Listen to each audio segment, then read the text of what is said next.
தென்காசி மாவட்டத்தில் அரசு வழக்கறிஞருக்கு அவருடைய அலுவலகத்தில் வைத்தே சரமாரியான அரிவாள் வெட்டு விழுந்த நிலையில் உயிருக்கு ஆபத்தான நிலையில் அவர் மருத்துவமனையில் அனுமதிக்கப்பட்டிருப்பதாக சற்று முன்னதாக வெளியான தகவலை பார்த்திருந்தும் தற்பொழுது இந்த சம்பவத்தை அடுத்து அரசு வழக்கறிஞர்கள் அங்கு சாலை மறியல் போராட்டத்தை முன்னெடுத்திருப்பதாக கூறப்படுகிறது. விரிவான விவரங்களோடு செய்தியாளர் மாரிமுத்து இணைந்திருக்கிறார். மாரிமுத்து, வணக்கம். சற்று முன்னதாகத்தான் அந்த சம்பவம் தொடர்பான விவரங்களை நம்ம பார்த்தோம்.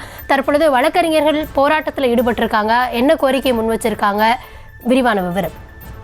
அதாவது சற்று நேரத்துக்கு முன்பாக தென்காசி நகர பகுதியில் முத்துக்குமாரசாமி என்ற வழக்கறிஞரை மர்ம நபர் அரிவாள் வெட்டிவிட்டு அங்கிருந்து தப்பி சென்றார்.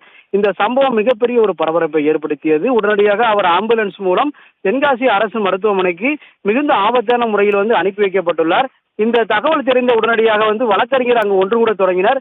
குறிப்பாக தற்பொழுது அரசு மருத்துவமனை முன்பு அந்த சாலையில் திடீரென வழக்கறிஞர்கள் அந்த குற்றவாளியை உடனடியாக கைது செய்ய வேண்டும் என அவர்கள் சாலை முறையில் ஈடுபட்டு வருகின்றனர். காவல்துறை அதிகாரிகளும் அவருடன் பேச்சுவார்த்தை நடத்தி வருகின்றனர்.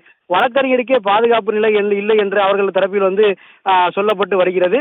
மேலும் தற்பொழுது காவல்துறையில் அவர்கள் பேசி வருகின்றனர். இருப்பினும் தற்போது அந்த சாலையில் சாலை மறியலானது தொடர்ச்சியாக நடைபெற்று வருகிறது.